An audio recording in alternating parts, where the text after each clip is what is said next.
Hey guys, what's going on? Just woke up literally 5 minutes ago and jumped in the car. Running a little bit behind schedule, like last time actually. Wow. This morning, and I'm running out of golden hour. I mean, it's sort of still just coming up, but I looked up last night when the sunrise is going to be. I was like, oh, okay, 6:30, cool. Wake up at 5:45 and let's drive all the way to Redbank. We're going to go and take some photos. Oh, it's so cool over there. So I wake up, currently is 5:55, and first light's already happening. It's dark right now, ish. There's a little bit of light, but it's not a lot. So I don't know how we're going to go about taking some photos. I recently just received my latest lens, which is really cool. So I've got a couple of cool prime lenses that I want to try out. So unfortunately I don't have my ND filter. Anyway, so I was like, yeah, let's go try it out at the Woody Pier or whatever it is. It's not that far away either, guys. So maybe it's exciting for some of you out there. Maybe some of you are like, oh, don't really care. I don't, well, whatever. I understand that not everything is tailored for everyone. So if you're into photography, why don't you come with? Alright, so my hair's a mess. It's cold. But I'm here at the Woody Point thingy. What the name of it is. And let's go take some photos.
Hey guys, how's it going? So we just finished out at the Woody Pier thingy, and I still don't know the name of it off by heart. Wow. So I didn't quite get the results I wanted. I'll post the photos up onto the Facebook page, but just because I'm still waiting on my ND filters to arrive, so I couldn't get those nice long shutter speeds that you get. For those of you who don't know, ND filters are basically like sunglasses for your camera. And what it does is it darkens the overall exposure by a certain amount of stops. So they come in different graduations, as in terms of how many stops of exposure they drop it. I'm still waiting on them, so I couldn't really quite get the long shutter speed, because obviously the darker you go, the longer the shutter speed. And if you ever have a look at some of the landscape photos that are out there, with the nice glossy smooth water in the sky, the clouds are sort of blurred and almost look like they've been painted, you know. That is generally come from a long exposure, because you have the waves and the clouds obviously are moving a lot slower.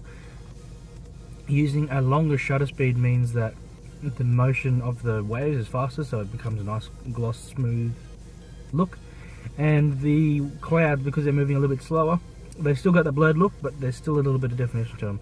Other than that, it was a little bit cold out there. I think it was like 9 degrees, it's not that cold.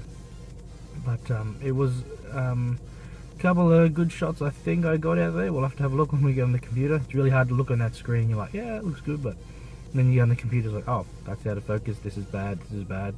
So I think what we'll do is we'll go back and we'll have a look at a bit of the footage I took and the photos, and we'll see what we can make out of it. Maybe we can make a video out of it.